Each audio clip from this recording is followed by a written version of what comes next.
abusanfo emu akwaba ene omamu nkomotwehwe no idi kan ka kire mo no yedi nkomo afa Ghana ye prisons yenu bi a okoda prison na ne su ehuna onyae ana opei opese one yen ebeche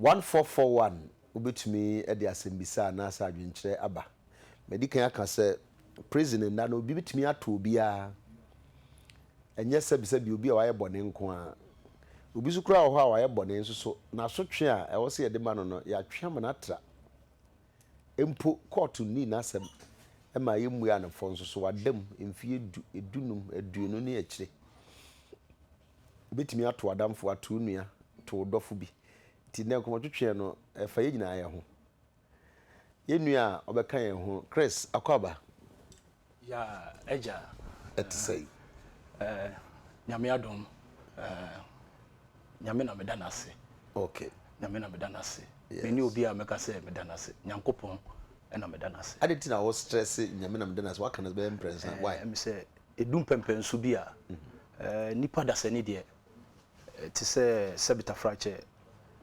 odwen kwa chire na enye hwempo a ade a chimi a me ametimi bie me dan me pie na me twa mani hwe machi a ene nsemo etoto me a na me fo se nyankopon ti ase ni a wonim na de me kire ne se nyankopon ko a ena wa ya mame ntina tem a me de masemu nyina manyame ansa na maka me kasa bia okoda prison e pa cho han now that he block 3 south 12 cell a me di twa eto na cell ne de me da bebre mu ansa me se ansa na meto aso no ma me ndi kanchia wahwefo omojo so garada mo hwe na me santo belated birthday ma Kelvin ne ma me adwuma GBC na me sanfa Kelvin ye hwan Kelvin ne ma me GBC me mate me ne wie Legon ne ba Legon me wie Legon I see yeah ben 2007 okay I went there for further studies okay into me mature student at the time I see yes into no na me gina so aka me tuntum ya me hye ho asem a kira mansan nyina say etua yonko etua dua ade atoye nyina ye ni eye Ibrahim Sema Ezopa Sema beto prison Sema beto me senior student wo prison and o ye junior student I see into edum pempen so a university ne ko ye into na bobo no bia na because me beto Sema na ona na otoje Sema omo eye no kre oye bro sakra yeah oye bro sa na me kasa me ball na wa dress it as footballer na me kasa me wo mi team me so me bogus team na me che jesse de mano enti Sema me team bia no eye obo 9 mame na mangasa so ma de chire ho oh I see me de chire wa enti mi ntwam nko na blaster ye bresa no bebre kra wo a nyakopon ya adoma beti na ko Christopher Boache Amponsa umra no se Fred say obi ani ma ifre me tough tough tough de ma prison ho ana tough no me fa na primary school oh okay me teacher bi your friend Mr Tenge okay na tembia no Tenge. Mr Tenge yes Perseverance Preparatory okay in Sawam district, one of the top private schools over there and akodam chawem so ehwa ya bakosem kese I see na sebe me no edi nkita ho e ba besi e wo Ghana ha na teacher for there ye be kira there ya introduce lesson no na introduction ni mo no ye obribia ye friend relevant previous knowledge ye nyoma bi a ebetimi ama adesua na akoso nti me say wo kra na wadi kan bobo bi so no ye school a me ko e ba ko won sanwom na St Peter's enso ye school a me ko e kwa wunkwatia we me call Kropon Presby Teacher Training College. Okay. Me a bass ni bapo. PTC, the mother of all the schools in the world. The mother of all the schools in the world. West School, when I training college, a college. What was our person? Yes, you'll be any brother. Matthias here, and I'm yearly gone bapo. Okay. Miss Vanda, University of Ghana, Commonwealth Hall. I see. Now me the muba. Now you're a bad boy. Me ye bad. Oka bad. Papa cry or bad in him. Okay. Near your bad cry na papa bi wo. Inti menes aba no prodigal son no. Sabe nyankopon de misie e de me ya ade. E ma o man we ani wiase nyina na o manya ho mfaso dachi. Inti de na ye akoda prison. Em say e enubodi hudwa e na de me koda afiase.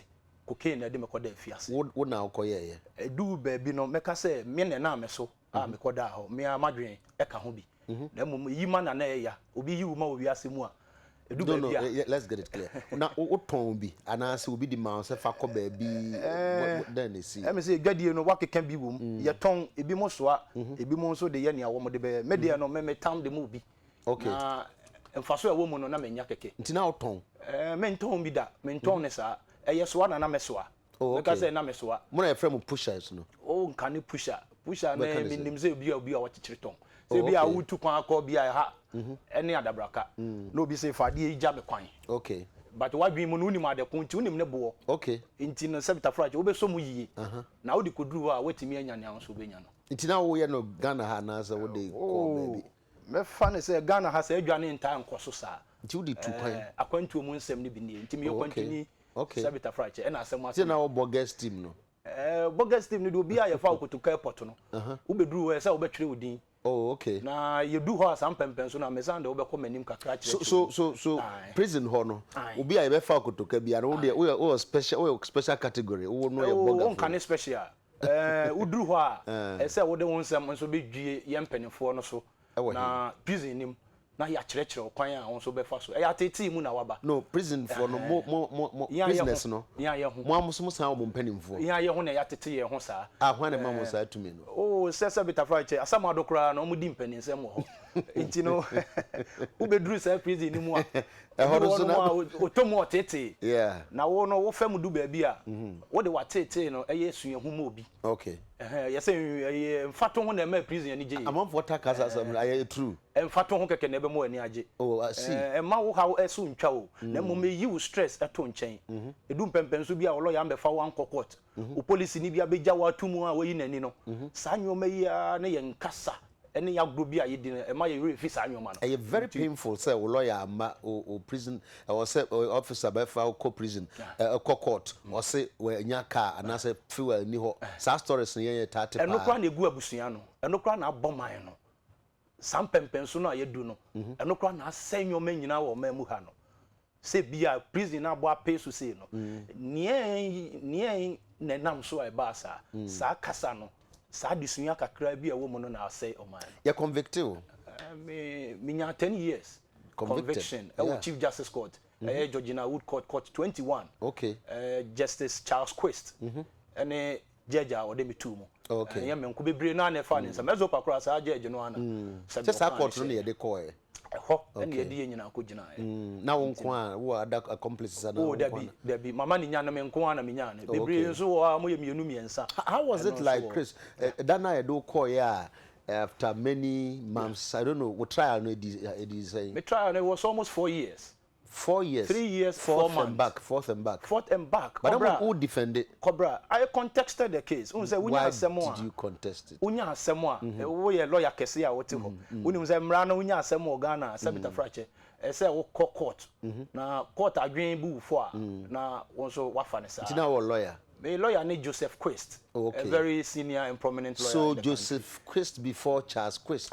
Joseph Texan. Texan, all right. Joseph okay. Texan. Yeah. On a lawyer. Okay. Enti. That na who say you do better no who ye? Sabe no be 4 years that. Do be no na cha mache no. Na embu mabem.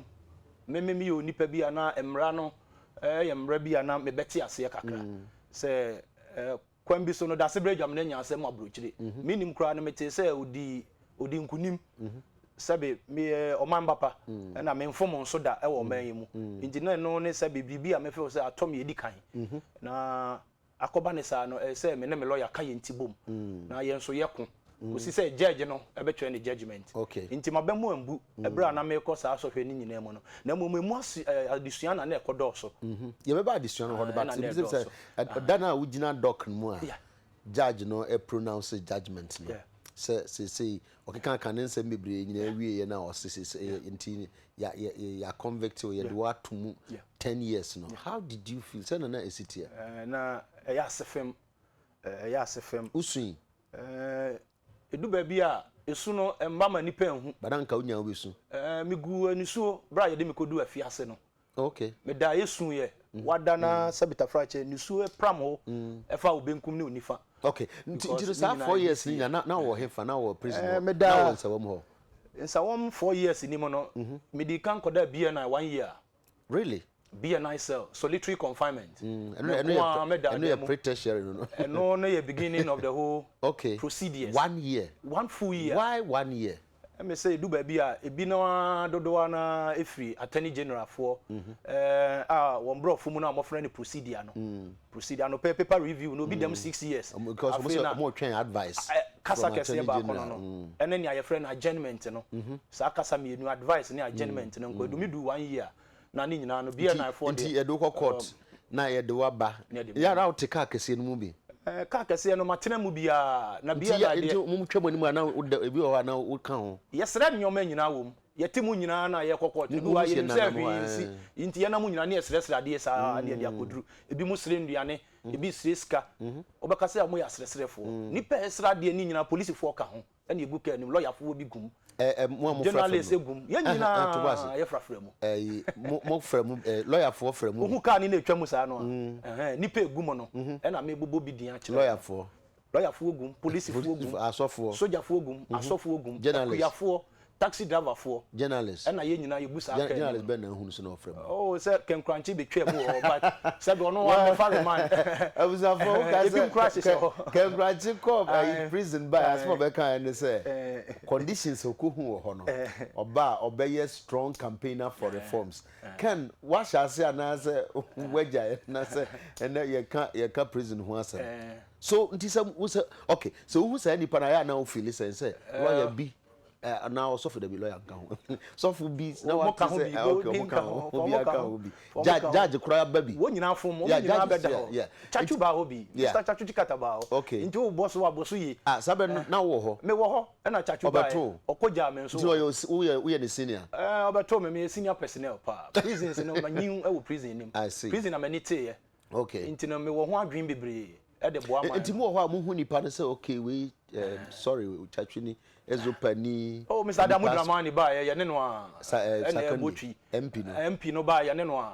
ye peje nsuo ma ni dware Mr. Chachu ba ye ne Bible ye kura mu ni de agya na sorry dem ni wow I see nidie ni obu a prisoner e wo ma ni nua na say ho be de kakra apart from say edu pempen so na me ka kire wo no a emfato ho nti no e say wo yi nyoma bi free mu ente sa akomate be kun yeah atete ma wo wie adwuma na Nyankopon de ama wo say ye no so ate ase generally nipa na omoda ho no say ya mo feel obi agitum say waye bone na oda ho adbini mo ho a omo say da bi omo sutu say bone na omo ye no kura no mo anye na edo mo beto ho sa nipa no hia bi na self conviction divine mpempen so Nyankopon de ne hutumi a won so be gia tum say ne tibia no mafa Nyankopon enti fache be mu a ne friend fache forgiveness e ba wakwa mu a e wo wakoma mu a wo de che nipa bia enti wo fa ne say sabita fraje janko ano nim ni a oye papa e na on the contrary amanfo bi mo adwen say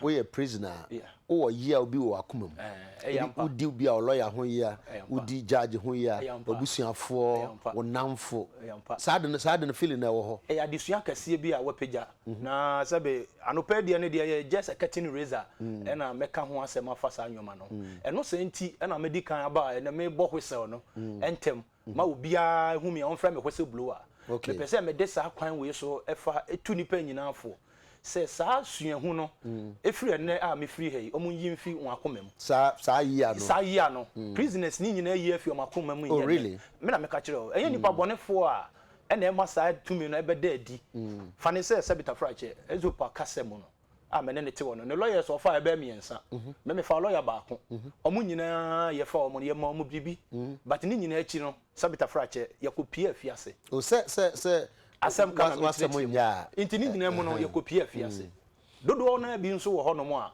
omo afa lawyer tuetu sika 300 million 400 million 500 million ni nyina mu no omo da wa sabita frache court pe na betumi a kire se waye ana ye se wodi kan dwen wo se ya obi e wo se nipa na oda ho mu a tembia wo na mo a na wo hwe wachi e wo abrabom na nipa bonefo fa sa adwen we so e di bone di tia ne a ye frɛ na ex convict no e di bone tia ne ye frɛ ne prisoner no inti ni nyina mu no memefo se e ye fache bi e na ese sabita frache ye de che send a prison life here okwa ko duru ho first time how is it like sad sharp drift what you feel Chris out in fie we in school or yen adwuma and then one day ya chino kwa kodi abansem BNI or cell be a prison send city unza medi kan eche BNI pa 1 year no na me kodu some prison no na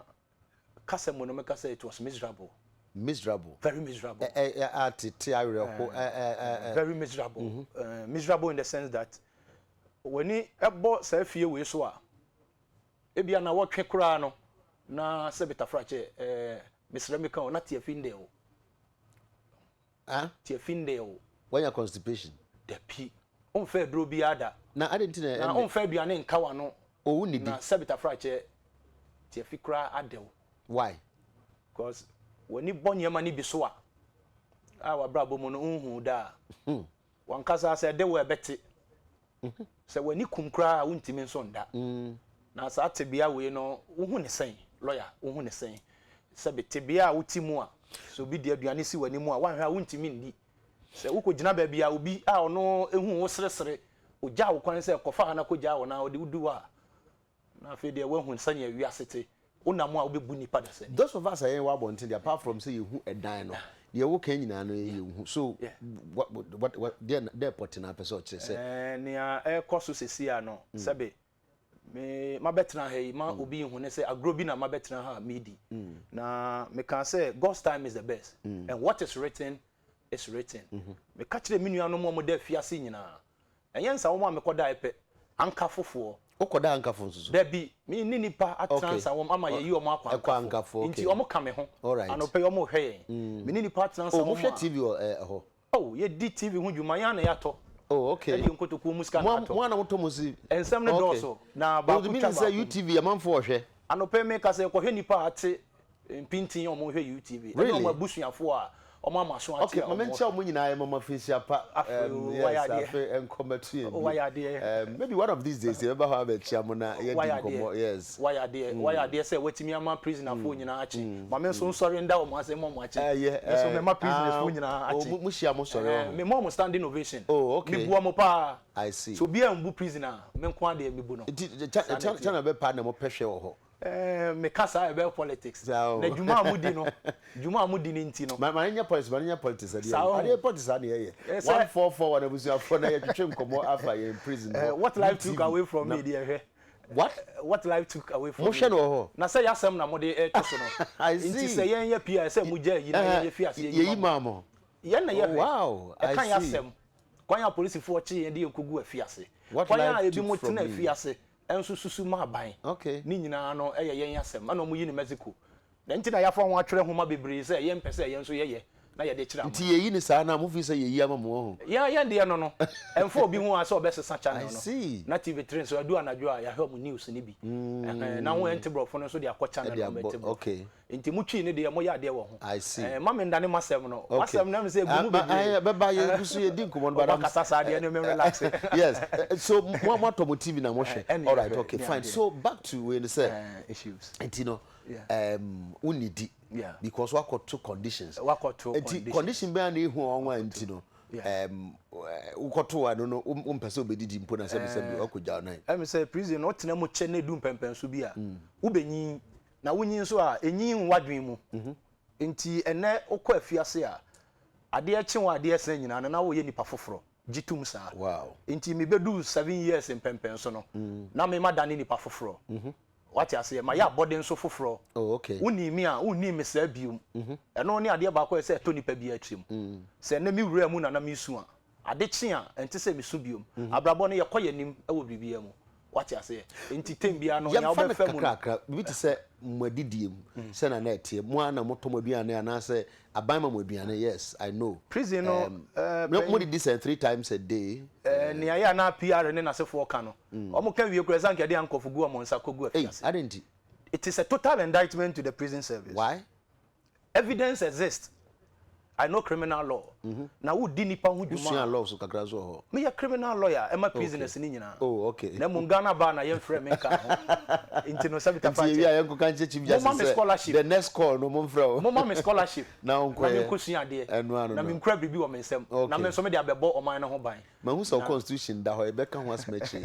So inti no mo didi. Inti no edu ba bi a no kure na ye ntimi nka nkyerɛ ɔmanfo no. E ma aban no kura enyatema. E me prisoner. Fane say wa show uniform say hwe nipa so na o say kanipa no ho no kora kire me na me nsusu nsuapa inform ho na wo sori a wo ti on kan no kora mfa nkire o manfo no obi de ne ba beja wo boarding house court de nipa be hye mo nsa na se sebe kan no kora fa kire no a na wo kan no kora no a nsusu anso be na be ba wo so ansa na bia ba nipa no so ye duane a ye di wo ho no paper so no theory no e na ye kan sa 3 square meal no me boati amponsa Christopher meti hedie prison aduane manfa bia nkama no da ena meti ha me no kase ntu ye de na survive yes e ye odo a me eni menuanom prisoners no ye te ye ho ase na ye do ye ho enti infa ne so so anopa den na mbedi dan we prisoner den we prisoner anopa koko ena beba koko okay koko abagum bisa wo de ni o shata de se ye de sa koko ni ma na anopa obe no mo abagum kire se koko ayan kan ye eme wow embe oba kro no aduane no ka so mfa nkana no mfa nkana no me ya kola intime mbetre TV so ntum futuro ngu amanfo ani so ati ase deliberate na say say because koko de all this is so agree me you na wom agree me you na wo sa adesu anim ba ko ewo mu ne say beta frache afiase dane adesu ehunu obi nkoda afiase ama bi a yensesa na mo nhye wanum na ye oda na wo kwa wa ba biom wati ase intime fo say sa koko no ye de ma ye no ya sotwe bi na ye twe yen but as say aduane die no nkam asotwe ne ho asotwe ne say restrictive movement say me feel say obi ye ne sa de a na me feel say o ma adwen no won so wa adwen no won ye ni ye na wo kwa waba enso still ye kwa ye ba ne di ho biom ne say mienu obi na enye na adwuma ye na say beta frache odi di agro odi aban adwuma ni di agro ofa ne sabita frache bibia ono a sha tade abehye sa dan ni mo bi hu no enti mukoko enti odidi agro o milk kakra gu so o ka mo bia hweye se na meka kire wo no na o ka wi andane asem ama wo me na mete ye se me na meka wo de wo hu bi milk nkan ye duane ho wo hu mem honam na ayese no me na mabɔ me ho ka investment na maye se na ebe ya nyankopon ya adomo me ba be ka ati asefo why invest wo body my invest wo mabrabo mu e wa fi aseda me nuanom prisoners I invest wo me mu me busuafo ne me nanfofo bi I invest in Chris udi no pa bia mu di koko me ndi sa koko ni bi what I mean is that generally ye di koko na no kra no sabe sa ne obi adi kan no kakra no kra no omo de be mamo no block bia pine 4 ene ye di besim na nipa over 500 endu nipa edu 150 so na asa say nipa block nipa be 500 nipa 500 na di koko pan 4 pans anope make kan esi so sesi a na ye de abremo nti nipa be pre akosa sa ala no agi no nipa no mu ndi 200 o na sa akoko na asa nti ne sa na asa ne nkire se bita frache aso ye nyina but the culture and the tradition the culture abrabo e wo prison nim ne se wo sori a pania eyema wo ho mentwen wo twen a wo bewu be hwe kwan a be fa so be pe ayema ho no enti awia so mu didi endu awia udi sa akoko no anopa wia ntentem wo no ano na ni aya no ano e de kan akoko no we e den no we nipa asala e kwa akwaji koko sa nipa ejina we a wo hwei sabita frache ntade bia na Kristo basa boy back we minimum okuta paint container onya obeji abroso no de bia si ho ama anadwo really onya obeji abroso oni bi ba dia o se enso e den no bitimi de paint container me nje me de nti edu ba bi o point me okay say fa senior man no gina wo no me na me senior nyoma fa ne de ka me de ho oh okay police for yesen me wo hia police ni bia ne ho ache ne oji container e be 3 ye prisoner ye prisoner na America kire wo no ti ase ye prison ase na America no ushia obi asabita frache ne ho ache no a edum pempenso a wanom koko no obewu ese onya bribi digu ne yam ese ofa de yeso na wudu ne oche ne ho a na wabɔ na baso ache nse menu afa kakra ka o mame no no so ache atre no de kakra eden aka ho ama we no kure ba ko e woni pa brabo ma o kan hira wom which is that aduane no ensom nyina so yenji po yen bogus ne yenji o nipa titirufo nyina wo prison ni mu asebe wo pese wo te ase de bro mabusua no wonje na nipa agyen so no nkyere so asebe o mani afira no ma we mu de ya tete wo sa no beka say slaves we ye nipa a ye nyina yakodam a ye nya ba bi ntena nti se ne yetena we modam no dan ye dam ne ni adesan sans asetena esesa ye nyina ye san dafem e de ye nti ne ye nan ehiesia count 1 2 3 4 5 6 7 8 9 10 about 20 na more a section and wo wahu nipa etena fam ne bro 30 what you say and nipa no nkromfo ahemfo e wo mbi nipa na etete fam saa no nkromfo adehye and etete wo saa no nti mo hye mo ho mabo ape so odam ma fa saa kwan we bi so da be na me kan obrofum say I refuse to be a slave in my life call me a prisoner than to make me a slave in my life nti say prison mpanyimfo ehweme a say court mpanyimfo ehweme a we ni tebia wo de me kotu mu we ni tebia menuanom and so in the night some where then sani partner mo ho nyama dem mo de dam I don't know ade no mampani no e ma yentu anamon na ebo 8 o'clock anadwo a yembie prison gate ne yemfa kane ya ento omo so na yemfa nkyere Ghana man nyina ade nti na wo say yes esa ye yesa na sabita frache de adesua ba akon eba oman ni mu ebe subvert mo security security no de sabita frache nipa da sani bia bese ne dada mafia na bese security ne dada really I'm telling you me chire mu o pese me chire mu kakra me say wo betwa won sem bisa so na maka story na me ka story ni wi a what the kind asan bisa me nsem afa ho wo be ka chire me but me text message be say me no bi so na wo be ka story no say o say mo bi ka chire ne say okay okay and we be ka ho asem o say obi say amanfo wo sa adwen no pa mo say prison for sebi mema ne mema da wo pa is it true true wow true kasa ba ko a sabita frache ya na me pese metena nipam na me de ma no aka okay me nipa bi a what I'll do is that memo ato so because me wo text messages no be e wo ho ntino to 7 so answer but we come on for 1441 o kasa no na wo asem bisa na say bi na person can just send on 1441 yeah na Chris okay yeah we mu nyina eye prison for a omogu block ba ko mu we mu eye prison for ni bia omotetete ase e wo omodam mu wodani na onam omo ntem no na uhu ni say ya ese uhu say ba bia yeduru no edum pempensu bia ese odi obi abo ne che no menuanom na omo ada na ebi nie a edu anadwo a obi ogina wo hyehye omo no ye frɛ no policeman o hyehye na watimi ada na ade akye nipa da fam ni nyina ye nipa mo te se mea wo hye omo atade a omo te se mea ebi mo de da ankofu mu ada ne omo kuro e wo mo nsa ene ade nyina ma fam bi mu da na bone be ne yekoye ni amekoton ya ya nto ene de mekodu ho ana ni amekowi ya se be manwia na de mekodu sampempenso yi nti na me pese me bo whistle no e kane na Ghana man etwa mo ani corruption na ye sabita frache ye fight no bebia ye betimi akon corruption na fi no e na me de abetena ha no pe ya meken nti me ma ye me ho sane asabita frache in prison no me ye character bi a untimi fa corruption e fa manim I was antagonized to corruption in prison as a character nti ni madisua no ene me story no me say medical e de atodwa prison ni mo no me hia nipa pi sojafo ne ade ne du ba bi no ye say ye de yadwen bebom na ya kan ye ho abom na ya ye baako na sane na interior e kan asem de bia no on pe violent e wo man we mu nti ye say ye the peaceful mission bi ba beto omampani anim na prison no em say obia ne ne enti anyankopon oma woko afiase ekokodu sampempenso no ne ode ofam bi odu ha oma wo reposition wo brabo sane ebe ya won so betimi abedane ni papa bi na ho abamfaso ama wo man ho abamfaso ama prison no anka say wo ho no na ho abamfaso ama judicial service ho abamfaso ama police mpanifo ene national security nti ne du ba bi na me say yekeka ye ho bomu etwitwa sa pictures ya ene mo so monya bi a mo hwei bebre ye twitwa bia no ne yekoba ne say ye mu bi e kire ye nipa bi a ye frɛ na na asaremi aya e na ye frɛ no e wo phone so phone wo prison nim obi aka say phone ni wa no oboa nti me na me di anim a prisoners ni nyina omunim say am an advocate say media ne ba prison ni mo me na me ka omo nsam e de mo because me for say homa no edu ba bi a enye tuo ene ye de kon eye pen ene betimi aboa Ghana man nti me frɛ anas ama me ni di nkomo me bie pade na adwen mu pa ama ono so be bie ma adwen mu kakra na edu ba bi no ofa kwan bi so ama yensa kan ne gadget ne ade ni bi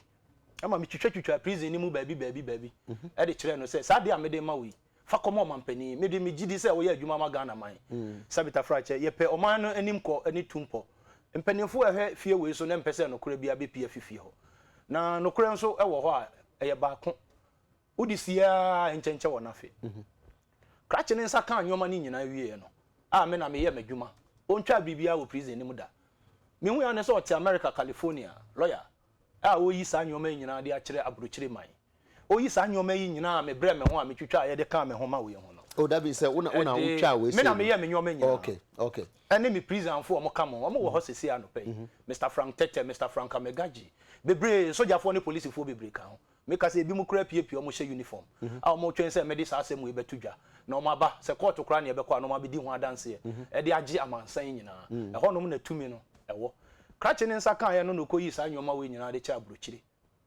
e na UN be mu e na me se o mo fa o man we achi ehu se ne na prison na wie ya ba no edu ba bi no me kenkan book edu ba bi no minim nya ye friend treason se obeyi o man ama prison is a security institution se phone ba mu a enye ne de phone ne ko mu enam nipa so na phone ne ba ti se mu use phone so obi ekra phone boarding house me call boarding house na phone ni ho is it allowed say se mu nyina mu use phone it is not allowed but unofficially no it is allowed okay because phone no na ama pressure abafem e wo prison okay ti se mu nyina mu phone police phone nyina nim say prisoners ne kra phone lawyers ni nyina wo Ghana o mu nim say prisoners ni kra phone what for wo Ghana he nyina o mu nim say you kra phone den ti na mo de no kra ni sie e na me mpentro sa ye de frɛ omo ankasa ene omo mba ama mo begye ade wo ye busuafo nkyɛn e de brɛ yɛn okay ama ye fɛ boni nim okay sa ye de frɛ yɛn police fo ama mo be fa yɛn e de court boni nim ye de phone ni frɛ fie mo de aduane brɛ yɛn de bia me di boni bia nim boni e wo mu ne sɛ ye de phone no e be bɔkro no wo Ghana okay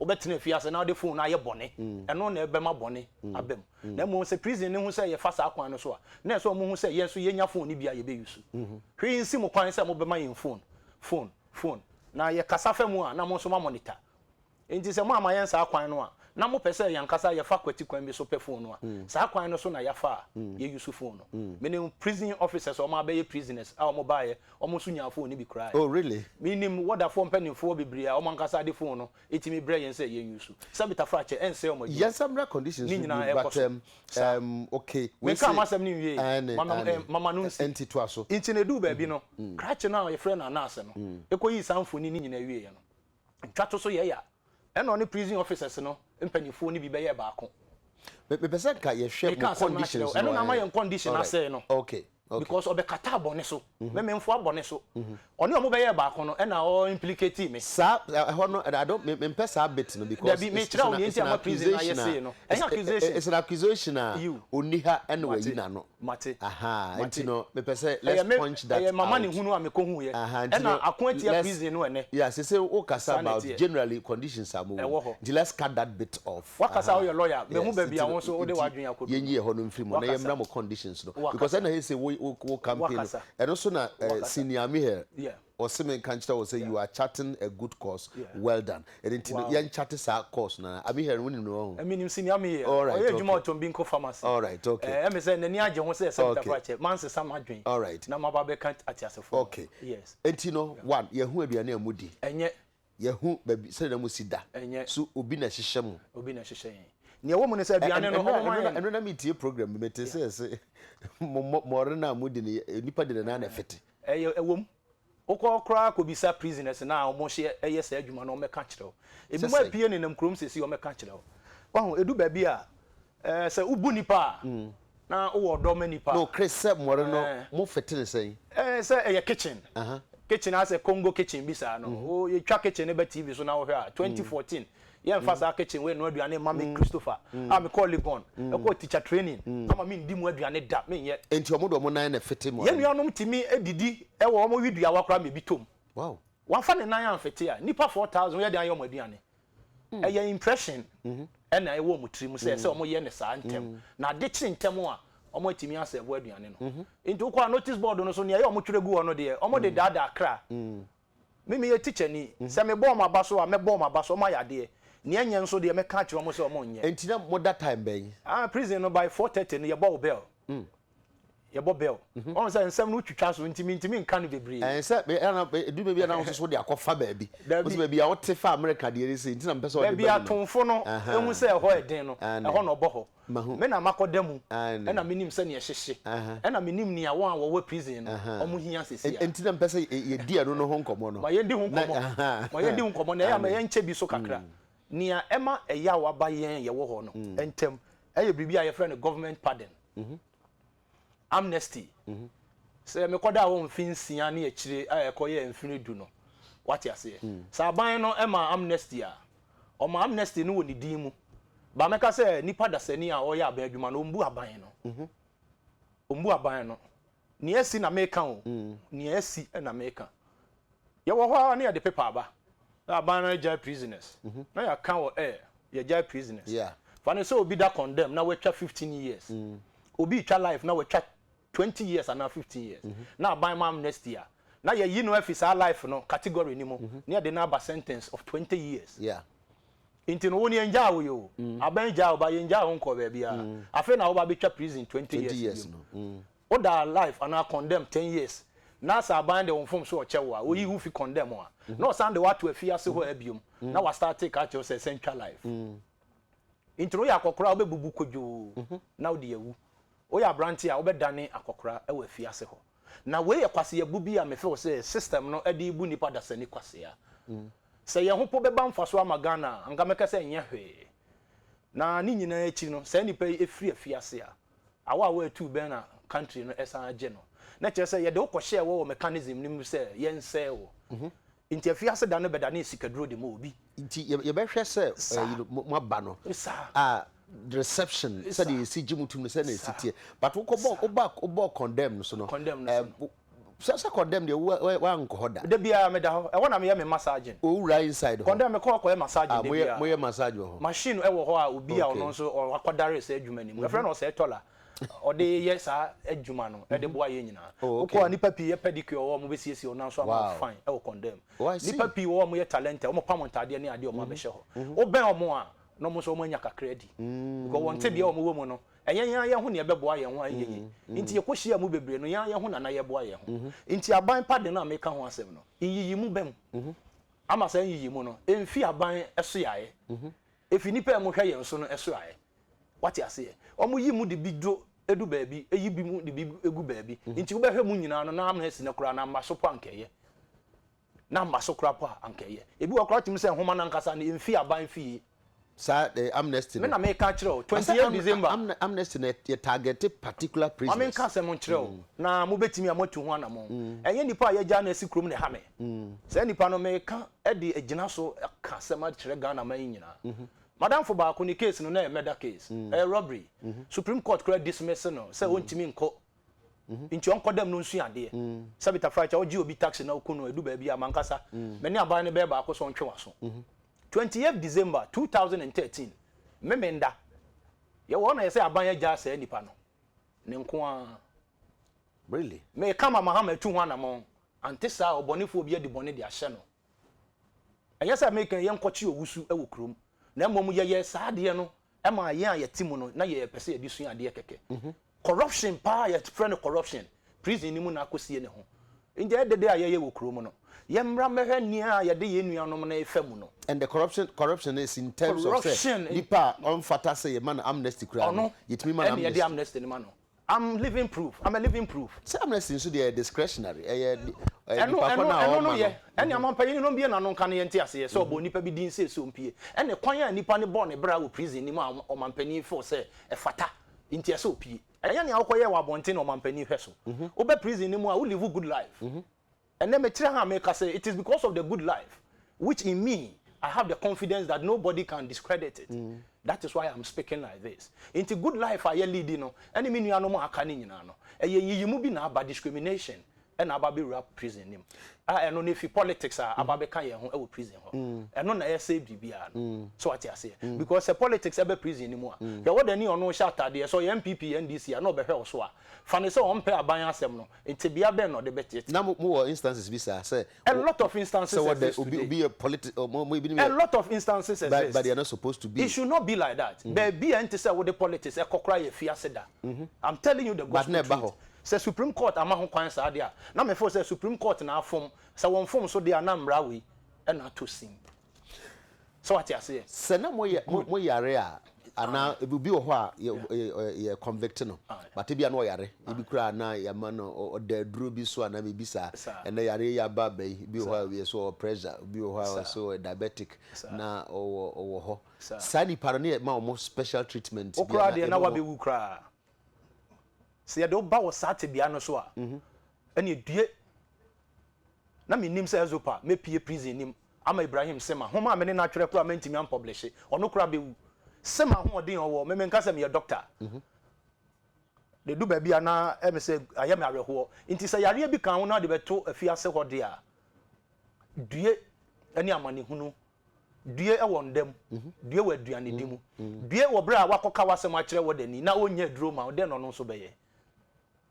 to da munya duro ma o yare ya no oni anu aduro wo ho basana mo hospital am friend saying ye infirmary no infirmary ni si ho infirmary ni adan ye si ho edu ba bia meka se eye se infirmary wo ho na ne be bia ye afia on the 15th of October Mr. Magwoyongo any British commission etu anamon kese a omode ba ba siesie infirmary na mayen na me de me bo ho pai se enkoye ne a abeye bi so panimu sei etu anamon edi sika 480,000 pounds ababe refi wo so mo fansiesie infirmary nanso yeti ha nipa ewu yeti ha no mo nipa ewu nipa wo yare nti no eno ne eye opener ni bia ese ye mpanimfo no omo bie omani ede hwe ewo prison nim can be about healthcare ewo prison service national health insurance sabita frache ababra afiase na afiase no imeti bia ye show say tueska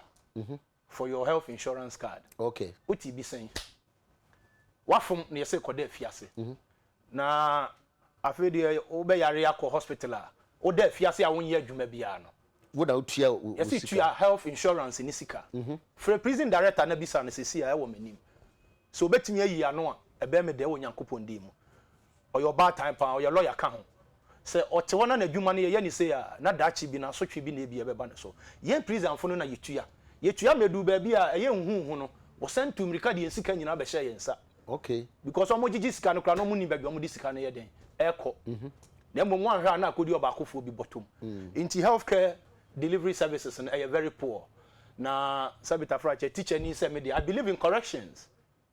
I don't speak for war, I speak for peace. Corrections into na me mako prison ametimi aba metini pemu amenso me kasa no because in corrections you get the better out of the worst. Enti no o yare a na okoho o yare a o be report. Okay. Na ye mpempen so aye do almost 4,000 in the male confinement and all other prisons in the country and even including the female prison. On some crowd dey me ni hobi ntimi nka be ya sefem. Ye ho no e ma no bre kra sen ye me ma. Adenti. Ma me fa nko ma me nka me ma na asem. Me kan ba no akometu. Omo say ye nuan mo ma de because so mo brepa. Me fa dan fo bi kra wa friend du fie. Okay. Me ne di nkita ho ne ade ye de na akotamale prison biom. So I me tie me anope ya ba bi obi opi ono so hwe machi kwan sister do fie men digress but just one point we then na prison or how timi do fie timi father for money na me tom brodo e wa fie ase ho hu me sa no me ye e ma me nuanom no hu say tough wa ye bia ma yen prison e hard labor e so de bibia to nche na wo 7 nipa dasani me beton ade e wo prison bread industry nim okay e industry a prison service no ne create ye me de me hu hye mu bi to engage your time and to learn the trade and know how it is in making some of these businesses when the going becomes worse. Intina me be share do fie our bread industry. Okay. So back to health no. Good. Intino omoye dey I mean like wo yare na woko. Na say bia your routine bi say bia e be hwe obi a. Wo yare a. Brano. Wo yare a wo be call by your friend routine. What you say unpeja omu keke na wakọ akodu infirmary ho. Bribia no aye be bie yan no pa no akosi anwumre no. So health condition no ento yi a ese utimi ka kire wo sel health rep no a wo ho no na ono so a represent wo block na wa kire wo da ye de wo be confirmary into wo Monday no report to sick ma me kire mu kire obi say bia o block nie Oh, block on the pure water. Yeah. Nipa we 500. We're specialized. Specialized. Yes. Na mono specialized for no. I say mo confirm Monday pe out of the whole 7 days. Me come out with ye na oba vortex for so ana mo amugu constitution we mo amoya another block no. I say mo so mo confirm once a week, which is Tuesday. San hihye yi kire wo say nipa no ankasa e wo prison wo no. Wadafo na e wo ho no ntimi ye ho adwuma biom. No mo ntimi biom ano nka. Inti say mfa no say. Mo ntimi biom ano nka. Manya malaria. Manya malaria. Ene wotiwe wanya malaria. Good. Na say we can specialize for no wa kan kire o health rep no what an answer a prisoner. Oh yeah, ordinary prisoner no so den ne ho ato obeboa. No health rep no. Health rep no oboa. Na ono no a facility so that they said 1 week. Send ya be obi ensori nkonko gina wodafo ne so. Inti na sa mechanism we da ho no. Wo mo mpese nipa bi akeke sori ya ombebo mo anim. Inti no mo de san hihye we to a it also suppresses ordinary complaints. Inti week no so ya be dey. You have to keep yourself going. How? You drink water. You buy medicine from your brother who has it. Some do.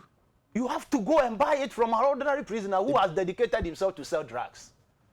Very dangerous. Sorry to speak to you. Antino English. No problem. Antino nipa kono onima aduro ho hwe nso so utimi kwa. Onko school bia we aduro ho hwe so. Me tie me ya no. But ono so afa kwati kwan bi so.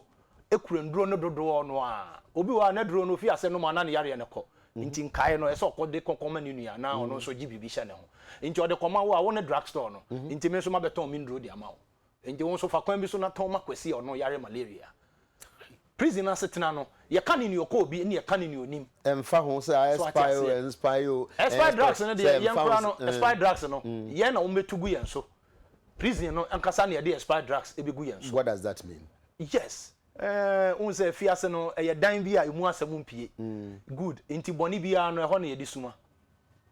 Obi a pese sabi okọ nanim ko ye bribi de check ado yi bia o mitimi e be che mbema ade pie obehwem na ye mba ntade nko a emema no wo be che ye nyoma obehwem na mba nyoma nko a na we no pese o kire ye nsen wo be che ye no munya na sa mama ye na mu de akoma ye tete ne ye ntwakai mo de dey ye tete ne de ye ntwakai ye de no aduane oh okay ebi mo tete ne de pam ntade ye de hye ye tete ne nso de bi si nyoma ye de papa pepa ye ndem ni ade na won so edu time bi a ye frɛ ne fanfare the colleague going say to the be member nitimi ye no yeah whole week na nti ye bobo ni ade a ye wo nipa ni bi entertain ye ho oh okay no apɛ bi a ntompan bi de a hye na bodies bi na wa hye sa ma ni nyoma ni bi no so de yi akyea e de twa ye bra ye bobo no ni ade no ni nyina no only to ease our stress and pressure inti prison ni mu de me kasa me kan ho nsem bebre be ha dwen ni a me pese me kan anopai e ye prison ne congestion no yeah e ye nsa won pe in free prison service nko a na mo meka cho ma no pe so mo ndi nokre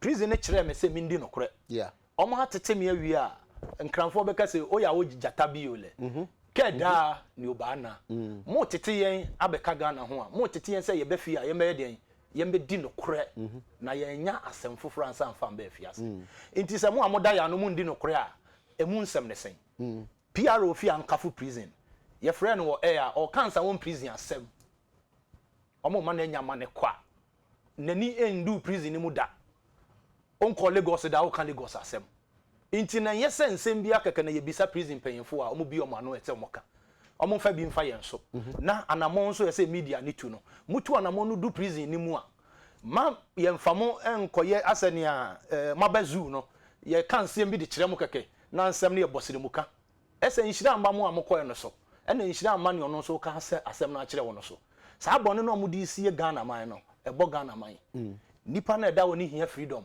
enam no pay say ye bie gate no mo ba hwi ni we bi si Ghana me kasa wie na se mahama betimi a o bie gate na won sa won sisi na obi MP na obi MP nko ni fie oh da bi so nim se na anya adwuma Chris ma me ka se mi nti nti anya adwuma na se Jericho afesu yo no enwom to keke ene ye de bubu Jericho wo no so wati ase nti no se me ka ne sa enye nipa kronofo na me se yembie no mpie ena me nka se yembie ni awadi awu mpie ye bie gate no de ama obiara a o ka Ghana ho a wafom akodi wo na sa me no ye de obi abone ache no nti ntimi fa bone o ma di nje o ma na da me bi sa wasem ye ntimi fa bone a obiara di enche no ana e wo ma ye betimi de ache no wakasa ma me bi sa ne di wo bio ma me bi sa ne di wo bio so me nka ma me nkyerem se wonim se mra so so ho a kire se wo ye bone asemasi a ho asotwe ni sebi o nipa bi wo ho ase one restrict na okoso tena society mu wonim adekro obetimi aye prison ne boa because say prison nya na me boa na ne America nyina ne say se nipa bi wo na ye yi amufi krom kodu a e ma krom dwo e boa na mpempenso adrui enye mpempenso a sabita fracture me see yembubu prison dan no na mom ne yembie dan no me ka ne kasapam ene kasakon mu yenyi nipa egu afiase o ma ache no emre fie embe ka ye ho na yem build Ghana prisoners ne security men papa o ma dwi mu do papa enti say yen nane omo na yen form onye bibi for society you know the last lap of your conversation no you better say there na hamo pa amanfo pa titi omo pa wo but my member text message kakra na je wa ho kakra bi no musu kakra Richard Bills sunyane o say e be say be da Chris as pa ne nsema all kan kire na o say opeso obisa say educated then okay osi na osi obi a wako school then na afi de ho na ode we yi kofa no obi de no Timothy from yanya no osi ai sasem we de ano ohye osi be bi otekura no osu okay obi osi I'm shocked. TK, I think this is a great advocate for our prisoners in our country and needs support. Sure. Your friend Ivy Samuel Evans, na me wo Nsawam prison, or see 2007, and sana OV SHS. The last time I ba we said no musua de so was it the o kabia no no kre enkanka e fa se mema ne ma mo da was a major problem e wo prison ho. Why is it a major problem? Chris also we say ade na no. TK, good morning. Was it crazy to me kasa papa we was say wow Adam's secondy and the buy okay TK you woni papa ne mema ne ma mo prison ho I was say Ghana for ehunu sade no enti mu TK me pe Chris asempa ne nsema oka ne nkranhye sem no yankopon enhia no because me nua e wo prisons na nsema ye kan de bebre ho a me yankasa so kura mani ko hu ye me so me wo prison na de asema Chris e kan no no kre ebinim kura dam paase true okay I'm here again asema baboso dada mama nkasa obi bisa say da be na ba out o say question bi ba say dey quarantine obi oni homa say kopi afiase mama ndwane sa question no oh definitely would be sa ne nsem a ya me pese o mo bisa me na metimi kasa asem bi ya timetu obi a what you say emfa ho say sabe me prison director kora betimi a share handcuff e chena why not yes sabita fracture asem na meka me koda o mi share DSP so mo wo police mu nti ya me nko ama na nya soja fo bebre kura tu e no mo boga na ho ban o mo so mo akoda afiase nti ya me say yempempensu bi edu ya na nhihye da ho el family mabrabo ho ana mebo a edu ba bi ne se me kopie ho na nka me iwu na nyankopon je me ntia me se me kan de a kire ne o send message no se edu ba bi na yekotomu a ye de hu mu nkosie nti ye sign ne to kotomu e ya maninya na me kotomu so nyankopon adane me e de me aye nipa foforo se me beka afiase ho e ho nsem nkire nipa na obi tibia wasesa na dwen na akomanso abubu no akeka abom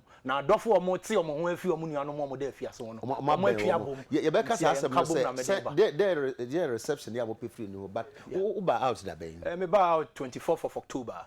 It was a Friday 2014 it's only 6 weeks 7 weeks am ba oh okay I'm not more than 2 months in the system oh I see but nya bisu ayenti no se me betete me ho yeye me da enyeye mankasa kura na me bewu because makasa ache we fiase me ne nsam twerefo adi nkomo saa me din ba news mu nye ne but ye ka me hye be si na me ti we ye ka me hye e na me dwen wa na me ya sa adenti na nipa dasani asa ka me hye wo pese me san ko fa koke kura no mo kasa ma ko fa koke biom na wo kan asem wo news ye be ba kan hye when na person ka denti no mo kan hye but prison ho no nipa hudo be brave ho yes different all the 10 regions are there all the languages in the country are there does it be say restricted to country in Kwana all the countries around the world are there American for oh Paraguay Adekye prison mu no okay se me come asemo a se sabita frache obi na be sha atade aka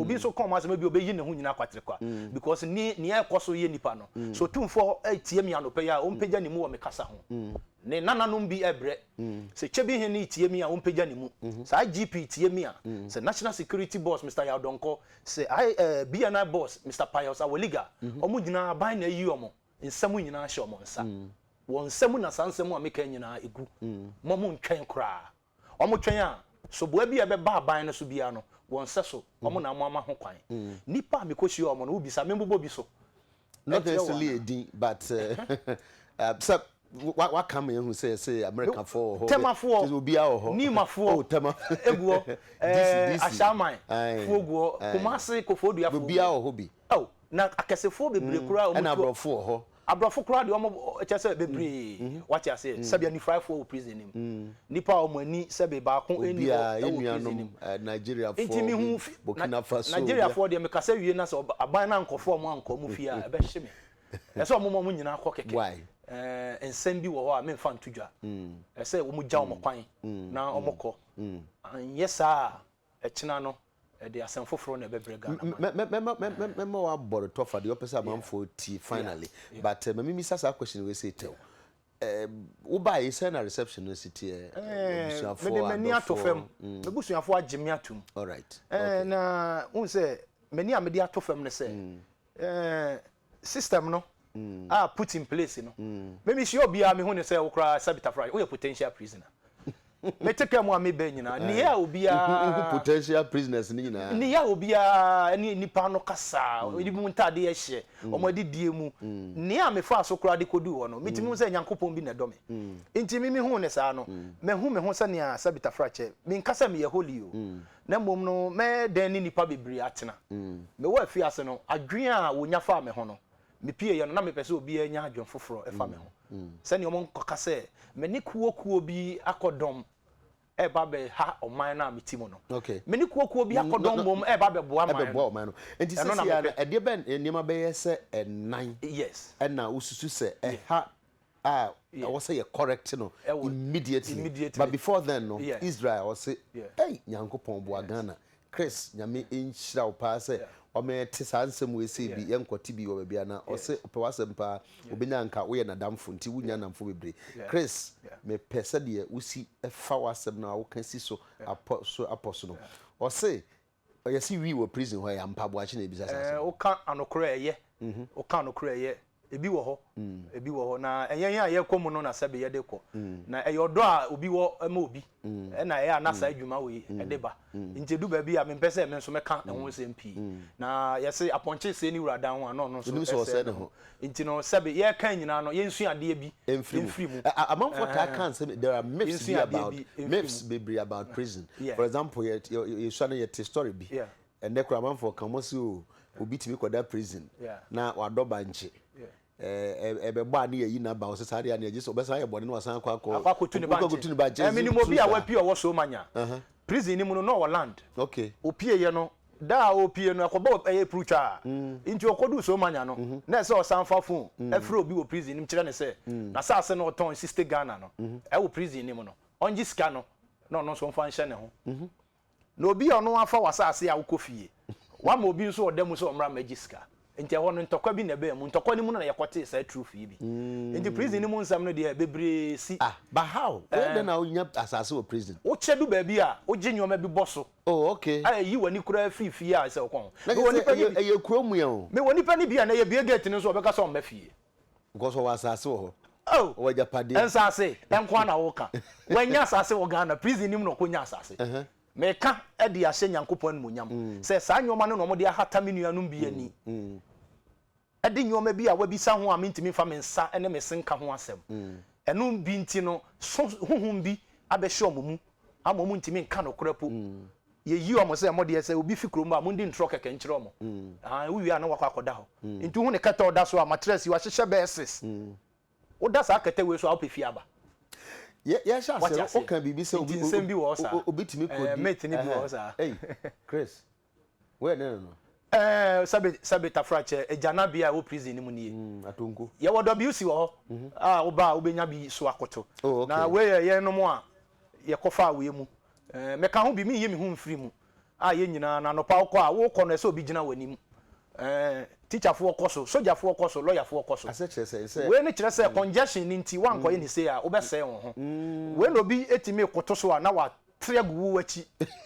wa tiagu wachi na wa se wo ho nyina sa we e na lawyer se kosua ade ewo mu no we na police ni se oche wa kwakoda kosua ade ewo mu nti oro no ba na je we na Greater Accra police se oche wa kwakoda afiase ya kwa kosua no we na mranimfo ne se yenko koto so no dehumanizing condition na make no inhuman treatment na make no in the lawyer me bisa say okofa we mu a ubetimi aba de oman no akokoto ana me bisa lawyer yiwa no me pa wo chepa say ye wo say wi a na say wo pia na wo enough evidence say me na metiwe me yele say una oji interview ne yo ho David lawyer me say wo kasa ma prisoners ni bi lawyer okofa sa te bia we mu sa wo medical check wo da danti lawyer okofa sa te bia we mu fa wo boni nyina to nchen say no mo say wo ye ana conditions of prison say unim say akwa koduru David lawyer sa na mo ye Al Jazeera mbukra koduru say ye prison say ye ezopa eneda ye kosie no wotema Ibrahim Sema ye kosie no nie nipa dasani a court de ne she prison sa so nkotwa 15 years we suahu kese e ma ye nyina na uhu ni say ya yiwani fi drug so hwin enim uhu we say ya sro prison na emunsem edoso uhu ni say ya fobuo ma unua nipa dasani uhu ni say ya mempa asem ma unua na uhu ni say na ye judge na we lawyer nso ni a di asempa ema nipa dasani obegina wanimu a na ye hwe ni yi ni fi na asem ni mu a anka enye say na aba no politics e de say eba wada ni bia oti ezopa yare a wan fana nko hospital ntem a wambu no a oye me twen me boss me kode baba oka ho bi police ni bia wantimi anhwe ezopa bro bedu ni nsem ye e ka ho bi nti edu ba bia soboa no e koma ye nyina ye gu oman we mu say ye hwe ni ensu ade emfiri mu prison enye drug enye what you say wo she uniform no so atumi ne ye wo dia bibia betimi ato nti Ibrahim Sema ndra tema community 9 e no da we na me sore edi nchia ama sabita frache obia otimi ko ho bia yanko ho bi prisoners ni nyina ma hye tuntum ewo mudin mu mesan echia chief imam ewo odo a owo mayen bibia oba prison nim edi nsuo bre yen me pese da kro mpemfo be ka no na me so makoda na se ewo prisoners ni nyina di mu Reverend Konkranchi mu nyina tonsa aba wa be ma yen bi adi ama yen bi ahye mesan da wo mu nyina ase na prisoners no so enya komatoyem Reverend Kwanchi Samuel Kwanchi Ankra ono so aba wa be ma yen bi ama bi aka chief imam to na mo ba ho de bia ode atete ene odo bi eba ho de bia ba besra yen sabita frache etu ayonko etu edua etie ne ntie yen de yenja ache so a waje mi atumu yi me ra ho na metewe fa kwan bi so na da frɛ me na me nso me kasa e ma adehye no but emphasis here say wonu kuma bi ti wanim na me ma obeye say 3 minutes bi o de kasa kire no then pa na be kan kire no onfa nyankopon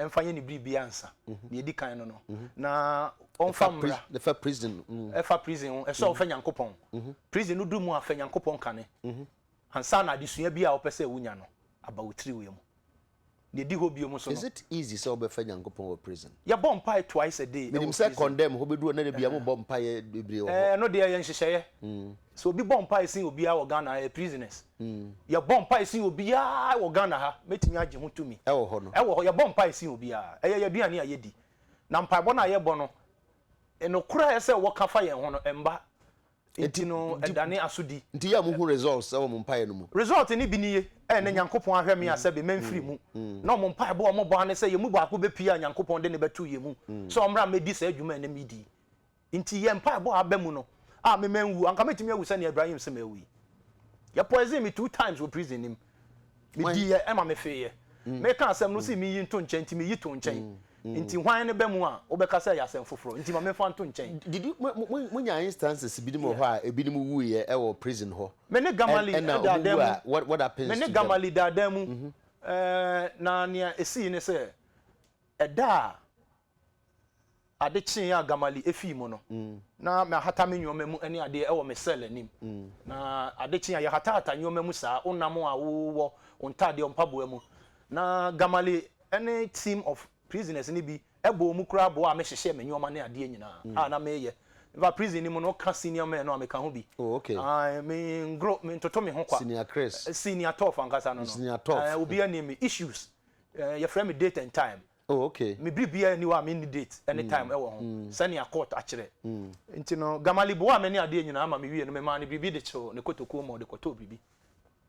Yakoda adam mu ne nipa 40-45. Madam Paso gamali e da fam. Na 4:30 na Muslims sorry bompaye. Omo bompaye wie ya na Christians nso de no edi so. Wo ye hwan ye se wo sorry bompaye ni bi. Wo ye Muslim bi anso se wo sorry bompaye. Prison pe na me hu se dan ba ko.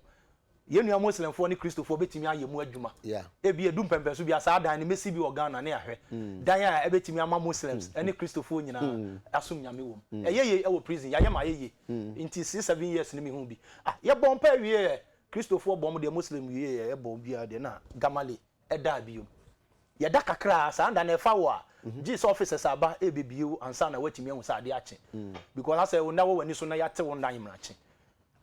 Obi anyane officers aba ye mpie ne enko check your number Adekye ya kan yen sa ye kan obi a eso officer hu so obi a ho den ye kan ya du gamale so a odafam ye sorry on sorry bi obi a 4:30 ya ye ne bompae between 4:30 and 6 a.m. gamale your dead body block 2 cell 3 asem na making na regional commander wo ho ne your friend Mr. Anson ache internet say ye prisoners no ye take your report na ye dey report come prison authority ya yentimi ya postmortem ya story ya ne say ye nyina na ye da ye ne ye bompa ya imrachi na sabita frache gamali da ya wan sorry bi me ka say wa ye de din dada wasensene sabe ne hu cry fi so ne nasom ni ade nyina wow e wo dem ho sesi a ne kata oda so nyina ye gya ho ntino ye de asem no to mpanyefo anim ama mo be loko ye ndan no ye loko dan no na so mo report ma police na police for bebem echeya nsa na police for ba omo be peja gamale that day no a e be peja gamale e de ni fie mu e no be bie dan no ma ye dan ye bie kura na ye mu hwe nti yan kasa ye dem no ya ko school ye nim how to care for our health ye wo detol ye wo omo timu na mu sesi we have to take care of the grounds ba ko na free mu e na obi kan no one foul die prisoner out of fam prison ni mo ye be kan one foul die oh sir sorry about that akoko ba ko ewu akoko ba ko ewu wow prison nim na e kasa e ya se fam say nipa da sani a wo hye so e frɛ yen kokɔ one foul die ye depot term say security ni mu wo security mu a wo security mu sa ntino ye be peja gamali na ba bi oda no ye be pepa ho ba bi obi uni asi obi nda bata na dwono a obi nso eje kona no kora pese otomudin ese oni friend no o wi akokɔ anani abo ba bi oda no ye kona obi ngro ho kora nti ye pepa ho ne ade nyina de blanket pepa ho ne ade ana obi nso de ne kete ebeto wo o nda wo be ne de obi te ho na ade ache nti se obi awu a obeda ho nti medemani ahu nipa omo awu o prison ni mu a ye peja omo akosi omo da na ye daily routine obi wu a ye de bi ba be hyem ye ndodo no na di sika ba obi bottom ye dodo no ye so mu gya ye be ha omo ba ye ndodo no na di sika ba obi bottom nti prison no say ye tie ase a ye sika duro mo obi na me ya say nipa da sani wo be kasa me ye sika duro I refuse to be a slave enu nti na makasa say me be gi nipa enkwa na sabita fracha odishi bi kotomu a ya treat ni say nipa da sani enti say they slaves pictures am yi nyina slaves 2014 slave home a prisoners obi si mi sa say no cresse say nipa no bi wu a ye do mo koto say condemn condemn for bedi hu adanse pi e ho na ho dwopa e ho ye yurudu na sabita fracha mo chiri ni prison nim enti say ye de obetwen say wabusuafo ba be fa asa ye kobam wo no ye de woto saa omo wheel ni mu a saa board no a ya bobo ama ye mbasa no a ne de wakolonde condemn e ho na nipa ni e ho na ho dwo na wo no sabe adwen wo mu ankasa no wo hwe impression no say condemn ne ono ti ase wo kora wo dada nti ye de awufu kokan mo ho keke e se ye de obuo mo more fouls dear minua no e ka no e ye no kre okay this is very bad. TK, go there and see for yourself. Well, I've had opportunity my co-prison a number of times. Catch up on say on koso na onsua hobrase na omfa ne were nhyɛ nyankopɔn mu na ma onye ahantan ma onhran sane mana ekoso no bi wo ho a share wickedness trimodensem kwa na ejidi say ade a wo say TK anopai Mewura hopa Chris Amamesu na I say I really feel for you, Chris. Don't stop fighting. God is with you. Ike Tantra Hell na do say bro Chris. Obi si mbisa say Chris, are you married? Okay, me answer. Oh yeah. Obe answer. Was say married yes or no? No, I'm single. Single. Okay. I'm so be any jo hopa. God bless the person. Okay. Okay. Right. Okay. Right. TK, all right. If a minister or any personality was sent there, they would need go to the same place like an ordinary person. Gabi, Rakesi na Obi sasa asemno. Oso mu nyina mo da faako. Prison hyehyɛ no de. Obi ani wa de san ye de ne kokrom. Nti ye nyina ye da fie nim. Na mmom no fie no ba bia wo bɛda a wo benya bia bɛka no. Ɛno ne asɛm. Adamu Dramani ba na yamfa na meka ye ho. Okay. Na mfum so nyina chi kura sabita frache okura double passport o de aye adwuma wafa ho kura agi aman sika gu ne botom sabita frache ye de ne koto ba bi a de chi ampanifo ankasa na ekohwe no. Oh really? Mpanifo ankasa na serve no. Ese ho de ahyechem. Ye de wato se ne abekata bone so. I see. Ye de wato se ne abekata bone so. Tietia mu no obete se ye se ne health issues nti na amnesty na eja no noko. Na sa tibia no de nipa bebre famu a u ja mark bi wo wachi. Na mark na uja no traces bia you can never wipe in the history of this country. Prison no mean opportunity be kan sa homa we. Long walk to freedom. Nelson Mandela. Na chapter say wo book ni mo no mesre na nka prisoners no omo obi a owo odo e de ma menuanom prisoners no on print ni nyina na sa fa nkomo omo. Na obi an kan bi na oda hankofu mu bi say otimi kan bi na ebe da no ma wa ye nipa foforo me brother twa ticket fi South Africa odo wo ma minti e na ode besra me na ode book ne ma me no e na o ka kire me say me ngina me nkan na tumi bi a wo book ye chi no me bi ndi wachi kosi say ode bebe fie. Long walk to freedom. Nelson Mandela. Pictures na you know earlier on no enche be sorry na depend bi wo mo prison no handcuff wo monsa. Prison no handcuff de nipa ni bi nan ene nsa de bia ena bi ma de na ye kuro e say ye portrait say nipa ni bi abodam enso o mo bodam e wo prison nim me ni bebre adada mu sa o mo nye violent obi ani wo ye violent wan ko kan no ye violent especially nipa bi o ma ba obete say so bi ekokum obi no wa say na sa nipa ni nyina mo ba ho obi ani wo prison nim o ye bema prison no remu a story a police fo di ja wo kwan no esesa intina me de tembi a me de me nsa hye asema prisoners no so wonim no wabonte on your suspect owura prison ni mo your inmate. He is going through a formality of who are not done foul who are not done sabita frache edin bi a mentimi nka yakopon pengu se wo mo frɛ yankokɔ inti prison ni mo a omote no me nuanom ni nie me kan ho bi kra wo hu anopai moral nko ano no I salute these people. Australia, the prisoners and building Australia, they were all from England. Obi anko kan hwe prisoners na gu omo ho won faso papa. Good. You run out of time, but some question me person be bisa say there is this raging argument ebi mo say yes and can see be say nipa bibiri akwakogu ho no nipa no binim wo ho a ye mo nye community service the friend of non-custodial sentences binim say na mo want say asem na just me but briefly no me can we say Tremina era Ajwa Ejare papa ye Jojo Ajare a or ye cameraman or UTV ne would do birthday and this from your dad to you Ajwa Ejare Tremina era and ne celebrate in style and have a party. Yes, non-custodial sentence. Me fi aseba interior a man penifo pi aton safre me. Oh really? E de call Gempa Executive Conference Hall. Ama yakodi dwuma bi etu anamon about the issues of non-custodial sentences. Ho paper kura na me kura. Is it a consultant too? Me a resource person mo. Oh, I see. Now they refuse me to get there. And no na make ho asem no. I need not to cry after suffering in prison. I need not to sit here and suffer to sit in an office to work for the state. Faculty, you can push it from me share. Yes. Yeah. Inti no na me ka ho bi na yekotu anamon e ka sa ansem wi ho. Na eno achi no still your sentence nipa 70 years, 80 years, 90 years. E wo man we mu de kwa afiase. Inti na me ka ho bi no na me bisa say den na no mo pese o mo kire me no. That program now program you na me come as resource, as a resource personnel. The Ministry of the Interior in collaboration with the Judicial Service, Ministry of Justice and Ghana Prison Service program, 2-day non-custodial sentence policy. Oh, this year, just recently, 31st October, a couple of weeks ago, Gimpa conference, executive conference room. Yes. to develop a legal framework to give our judges more sentencing options, to decongest our prisons and make prison conditions better and internationally acceptable. Now, we no, na se prison no eda so tenetia. Na me sase. Me aye frɛ me call wono. Na omo de madwen be di agora na. Me mpe nyoma bisa. Prison no am call ye no. Ye bu me kwase ya wo kwan pii so.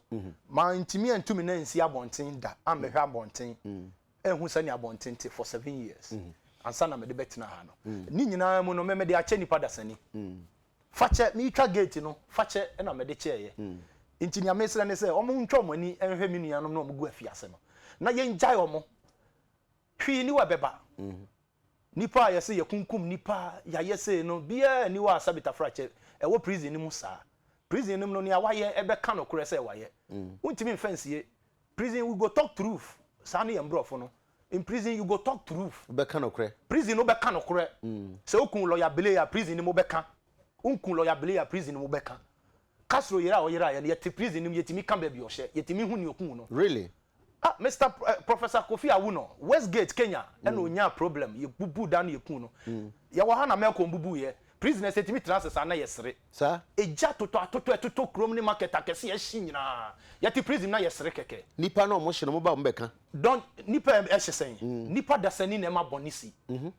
Nipa dasani ene ma nipa ye bone wo man we mu. Intime de me kan kire me nuanu ma wa fiase se. Bone ade bone mo obi anfo mo ndi bone biom da.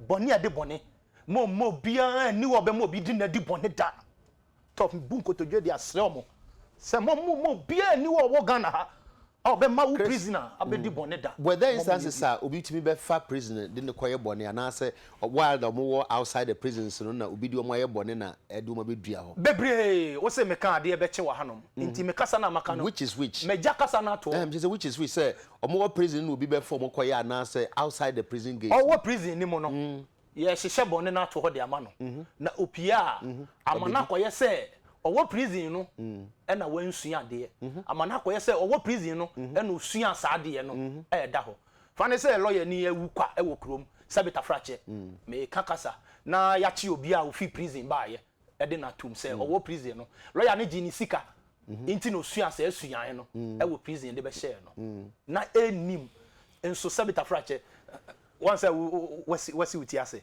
oh ye din komo say din komo inti no sa nipa no ye the prison for na eye saade no inti me sre o man security mpani for say me ntena ha nka nsem ni bi engu wiemu for purposes of security reasons me ye security pa mu na meditia no o man bo hu nyina wo man we mu menim hu bi e wo yima wo nsumo we nia Professor Kofi ani e ka for man we nyina ho no me so me wo ho adwen say omumbu me kura say makoda afiase a they should respect my intelligence a little as somebody who have had close contact with prisoners all around the world. Close contact how come me any prisoner ya friend am robber and other them 7 years inti ne ekoso ba nyina menim me ni police ni ya friend am robber and other them that means na mudi nkomo pa when din komo be den they tell you things lawyer when din komo be den they trust me the prison service trust me the prisoners in the country trust me what Jimmy Tum tough what Jimmy D ata yi Jimmy D Johnson Combien or Jimmy D Olenge or Jimmy D Mr. Frank Tete justice I be din atum 15 years on here or Jimmy D into obia can asem chire me Mr. Joseph Dawson a man who had the case in MV Benjamin Saga or Jimmy D Sheriff obia enim no Ghana or Jimmy D Mr. Derek Amakwati or Jimmy D journalists are in your mobile prison in your Jimmy D because they respect me and I also survive by helping them. My trust statement many people be momo they are lawyers. Mr. Nkrabie father my trust statement be they are brain or did some our court them. I can't challenge myself. God has to just allow me to work for this. I didn't now obey the rest of your life. The rest of my life. What did you say? Me call prison when I was 29. Okay. At this age, I'm 37 now. 37. I'm getting to 37. Yeah, by next year. I'm 36. Life begins at 40. Trust me. So it means that you begin life again. I'm just taking it through. See now, obi say then I may no. Ni amete wa meni uye eye baako. Bibia ni wa metimi aye say me life. My sacrifice yesu ade amagana. Na Ghana be ja me say me nkotena abrochire na me nkasa nsem we mfa nchire nipa wa abrochire e say Ghana nya me ho mfa so edikan na mfaso no omo nya wi a Africa so I enjoy nti mesre aka kire wo a wo ye lawyer no wo na obedi kan boa me ama me nsem bia me pese me de koto mbranimfo anim wo court omo be som na wasa aboa me ama me nsem bia me pie fi a prison na me koda no me de adare security agencies so omo investigate keke ma me tough no mo fa nsem into court na justice ne ba ebi be come nua no mo de prison omo sentence omo nyina 180 years 170 years 60 years 40 years da benda no mo be du fie nti mrantie wo kromo nyina omo abrabo no ne ye be ko ni ana meni bebre omo akodu ho asa bitafrache police fo ankasa na dituo ebre omo ko bo krono no bank krono e koso nyina enso edu court no ye yi police fo ni gina nchen o nyankopon fa ebi mo bone nche omo sa ni pere nyina ho prison bebre na begu ene omo tete unim ne wo mu omo be kromo omo pese omo be ye se nye pen yi na me de adada omo so omo nya abotre a unim ne omo de be baga na e china se prison no omo ansesemu na prison na nko a ebi anako a mpanifo ne pese kone ba no ne omo adwen pese e kire omo no ba mentene krom ha na sa kono emba ebe ka obi ya wo fie ye be ka sa kronfo na ebe o ye be ka sa nipa ya chi omo kogu no omo bo ye mpanifo no nenim hu bi enti na ekoba sa enti me de mesre aka de am obi a ne bi de prison se ontwin ben no ena me ka sa wi obi anto aduane nkonkoma ne ba e wo prison na enafem e wo prison asetenam prison service for njimi ntum se wo pese wo chinkosua wo bokosua enti ni american enye se me se o madwuma na mo me ka ne ba ko adamu na ya fa no kore no so e de asiesi ade na Ghana yeye ma mani obi se ye de ntro ne edi animu a enkosi aga America fo abesua ye ma wo pie na wo de kwotena America kan na tough man ye madwuma yi Nigeria fo pie no mo ko ka kire good luck omo mbu Mahama bio nti na se me ka ni nyina na Mahama ogina ye se kina mate se ye de Mahama e ko ICC na handcuff e beda ne nsa se ne o ma ye Kenya se ne o ma ye Ivory Coast fo mpanifo na me su bebre Elton ye kasa no can be now can be about our Nigerian brothers now what then Nigerian brothers no me say baby pempenso na du no enye ya asefem kasa enye chese edu baby a omo ankasa no ankasa omo wo no wo mo de nyoma bi edi agro sebe omo embassy ne ba ho a na commissioner ne ba no mo ko ya no mo de aduane bebre abre omo no mo agi no mo di na omo de katom ani fi omo nsem so omo ti prison ni mo no ene omo nuanom afefo egu krom ha dwuma bi omo di no oh shakatara boy esa aban ni yi omo no mo ko esa aban ni mo ko eye even while they're in prison eye ni obofo ko hu enya ni nyina no ba fi a oka se omo frem nkokoam na me ka bi de bo Ghana enti sa ye man no e be dane ade foforo meaning Sir Chris prison no was strong connect with society no and you made cause or why affect society say when you are in the prison you are not imprisoned. I refuse for my mind to be imprisoned. All my brother Nigerians are very intelligent people. Some are very, very dangerous people as well. They know what I'm talking about. But omo mfasa prison we ne bone kakra bi omo di wo Ghana embetemu wo yenye fiase and taken as a hideout and find yenyema bi me say me ma no nka nyema bi a mfo bi ho na wo se urada ho a wo ka ho bi e kina bi aban na ma mi security ye nti me na mu nyina na ya me na mo na me hwa machi me be obi dwen se be me be bo obi a oton cocaine din da bi enye nu bi na me de betena prison but ebi no ho obi a enya asem ho no na Nigeria fo ni di kan kwa e kwan bi ba beda wa manya yemfiefo sabe omo konso a it will lose some of the strongholds of criminality in the system. Really? I'm speaking like a serious security intelligence in this country. Ebeboa yempama yetu anamon. Lawyer fo adi bebre sika no mo hyehe ho. So mo ankontemo a it will impose a threat to the judicial service. I'm talking gospel.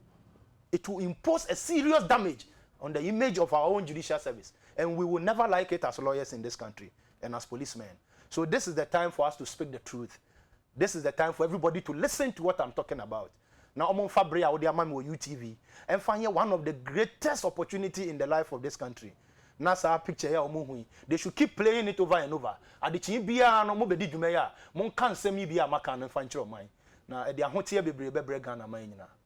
Me kan sem bi pene nyina ya sorry we a report bi Al Jazeera or say squalid conditions, poor food, and overcrowding in Ghana's prisons amount to cruel, inhuman, and degrading treatment, a UN Special Representative has said. Yeah.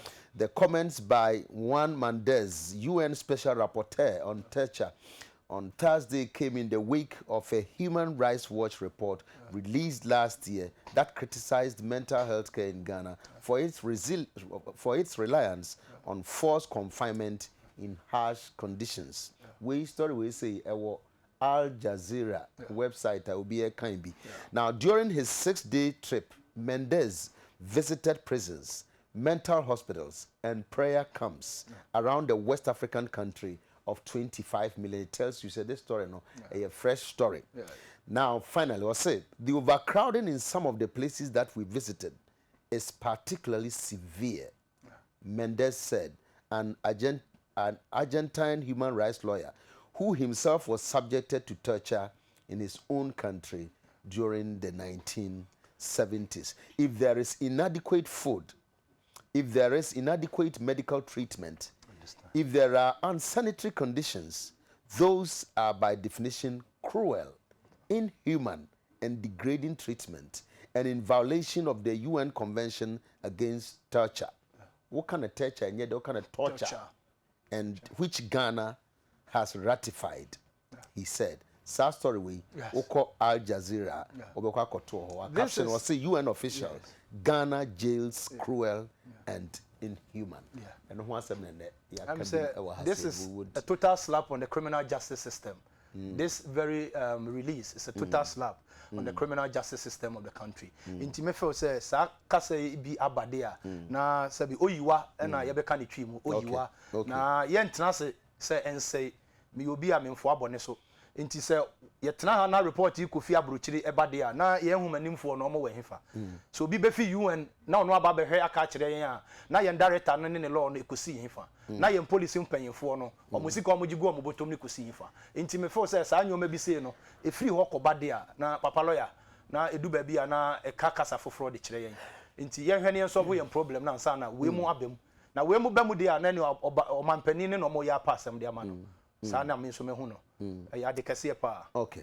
Christopher Boachamponsa aka Tough Senior Tough. Chris nipa bi wo ha beda o mase wo ba e o maye o papa meda bibri ase pa we de wa ma me akwanya wani age ho bronya so na bebe momo oh wow so that in many years who be di bronya out of prison first time. Yes, you always say this is the first Christmas after 7 years. Okay. I pray that the institutions put in place would have even made me spend some time outside. Okay. And refresh my stress and calm. Because winter be more sabita frache. Nka ko di good kakra baby no aba. Na nka me yes nka me kwakọ Sra Mandela. Oh, okay. Baby esi no ne ade nyina nka me kwakọ hwe. We dey make say nchia kese ne di kan enko ema asofo mpanimfo nyina me koda prison. Omutu anamon eba ho say mambo manim bi kura na omo impact has made me this way nchia biom edi wo koma me nafofuo nyina me koda ho wo gina ho pintin sabita frache mu eden mo omo so omo yi bi e de bre me ma metodi the proprietor and the director of the Perseverance Preparatory School in Sahom Elijah a lot of people I can't say them all the media houses when my opportunity bra wo ban sa one prison mitimi kasa kire amanfo UTV and the crew in fact the way they welcomed me yesterday I least expected this it was divine. It's all about you. Yeah, it is divine. And then the TV3 and its panel, GTV itself, then more greetings to all FM stations including Joy FM, Prime FM and other FM stations yet to receive me. Me sandi nchia koma me busuafo.